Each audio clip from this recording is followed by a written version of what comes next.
Traducteur, Marc Boisban. Relecteur, Santin.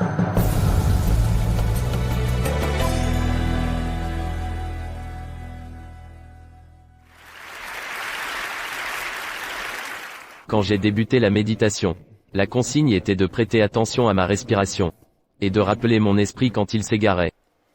Cela semblait assez simple. Pourtant, lorsque j'allais à des retraites silencieuses, je transpirais à travers mes t-shirts au milieu de l'hiver. Je faisais énormément de siestes parce que c'était beaucoup de travail. En réalité, c'était épuisant. La consigne était assez simple, mais une chose importante m'échappait. Pourquoi est-il si difficile d'être attentif ?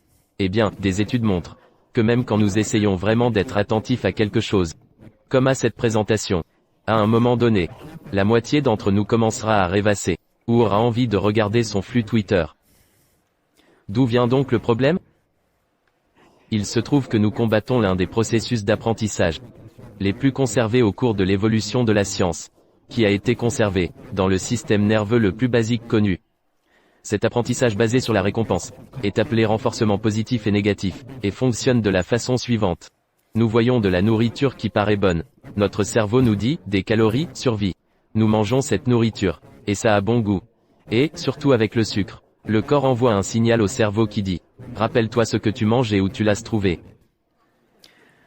Nous imposons cette mémoire dépendant du contexte, et apprenons à répéter le processus la fois suivante. Je vois de la nourriture. Je mange, je me sens bien. Je recommence. Déclencheur, comportement, récompense. Simple, n'est-ce pas ? Eh bien, avec le temps, notre cerveau créatif dit, tu sais quoi ? Tu peux t'en servir pour autre chose que juste te rappeler où est la nourriture. La prochaine fois que tu te sens mal, pourquoi ne pas essayer de manger pour te sentir mieux ?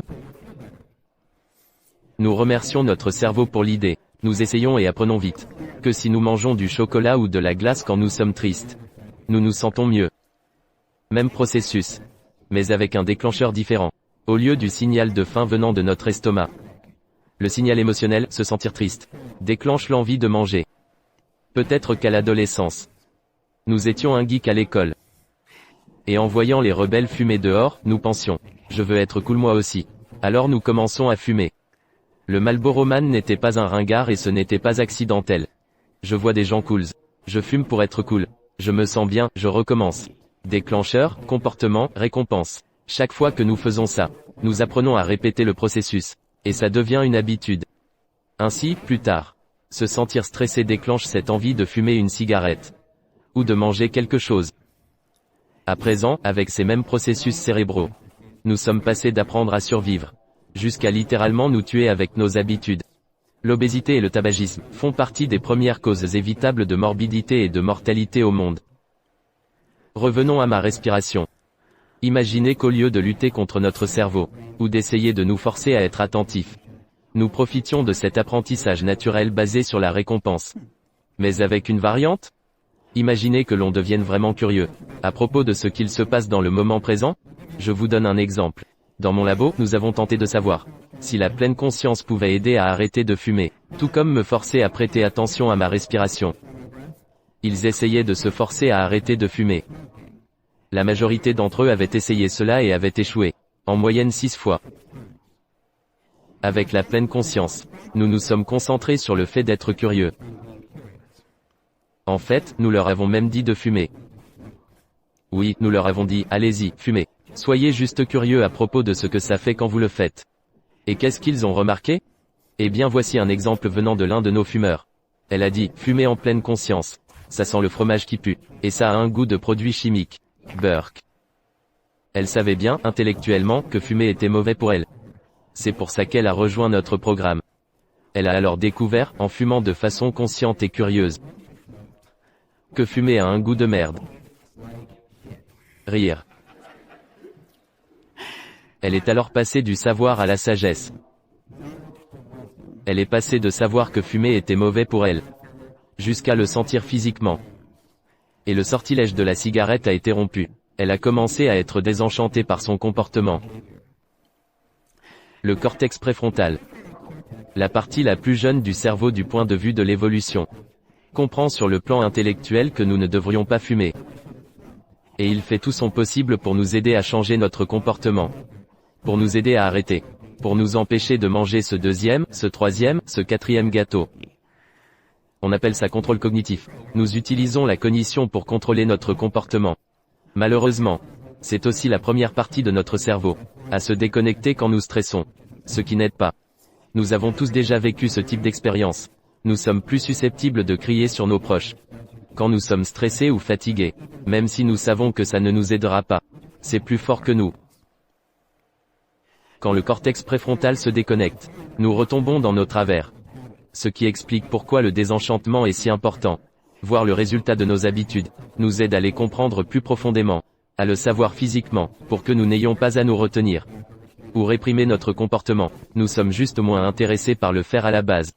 C'est là tout le principe de la pleine conscience. Voir très clairement le résultat de nos mauvaises habitudes. Devenir désenchanté à un niveau viscéral. Et, à partir de cette position désenchantée, lâcher prise. Je ne dis pas que l'on puisse arrêter de fumer comme par magie. Mais avec le temps, alors que nous apprenons à mieux voir le résultat de nos actions, nous abandonnons nos vieilles habitudes et en créons de nouvelles. Le paradoxe ici est que la pleine conscience consiste juste à vouloir se familiariser avec ce qui se passe dans notre corps et notre esprit, d'un moment à l'autre. La volonté de nous tourner vers notre expérience, plutôt que d'essayer de faire partir des pulsions aussi vite que possible. Et notre volonté de nous tourner vers notre expérience est appuyée par la curiosité, ce qui est naturellement gratifiant. Quel effet ça fait, la curiosité? Ça fait du bien. Et que se passe-t-il quand nous devenons curieux? Nous remarquons que nos pulsions sont simplement faites de sensations. Oh, il y a de la contraction, de la tension, de la nervosité. Et que ces sensations vont et viennent.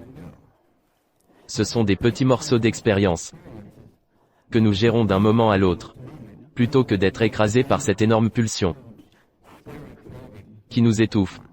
En d'autres termes, quand nous devenons curieux, nous sortons de nos vieilles habitudes réactives basées sur la peur. Et nous apprenons à vivre dans le présent. Nous devenons ce scientifique intérieur qui attend avec impatience la prochaine donnée. Cela peut sembler trop simpliste pour changer un comportement. Mais dans une étude, nous avons découvert que la pleine conscience était 2 fois plus bénéfique que les meilleures thérapies pour arrêter de fumer. Cela marche donc vraiment. Et quand nous avons étudié les cerveaux de méditants expérimentés, nous avons découvert que des parties du réseau neuronal, du processus d'autoréférence, appelé réseau du mode par défaut, étaient en jeu. Une hypothèse courante est qu'une région de ce réseau, appelée le cortex singulaire postérieur, n'est pas activée par la pulsion elle-même, mais quand nous sommes piégés par elle, et qu'elle nous emmène en balade. À l'inverse, quand nous lâchons prise, sortons du processus, en étant juste curieusement conscients de ce qu'il se passe. Cette même région du cerveau se calme. Actuellement, nous testons des programmes d'entraînement de pleine conscience, qui visent ces mécanismes centraux. Et, ironiquement, utilisent la même technologie qui nous distrait. Pour nous aider à sortir de nos habitudes malsaines, de fumer, de manger pour évacuer le stress et ainsi de suite. Vous souvenez-vous de la mémoire dépendant du contexte? Nous pouvons fournir ces outils à la portée des gens, dans les contextes les plus importants. Ainsi nous pouvons les aider à profiter de cette capacité innée à être curieusement conscient, juste quand cette envie de fumer, de manger par stress ou autre survient. Donc si vous ne fumez pas ou ne mangez pas par stress, peut-être qu'à la prochaine envie compulsive de vérifier vos emails, ou que vous essayez d'échapper au travail, ou peut-être de répondre compulsivement à un message pendant que vous conduisez. Essayez de profiter de cette capacité naturelle. Soyez curieusement conscient de ce qu'il se passe dans votre corps et esprit à ce moment.